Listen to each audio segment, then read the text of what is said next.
తల్లి గర్భము నుండి ధనము తేడెవ్వడు, వెళ్ళిపోయిన నాడు వెంటరాదు.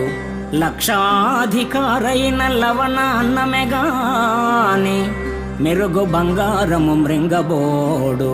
విత్తమార్జన చేసి విర్రవీగుటె కాని, కూడబెట్టిన సొమ్ము కుడువబోడు.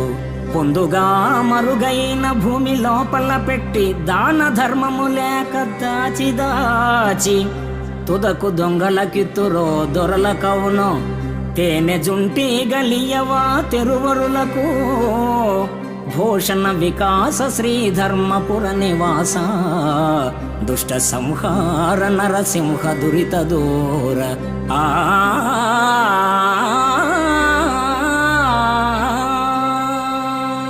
తల్లి గర్భము నుండి అవని తల్లి ఒడిలోనికి వచ్చినప్పుడు వెంట ధనాన్ని తేడెవ్వడు.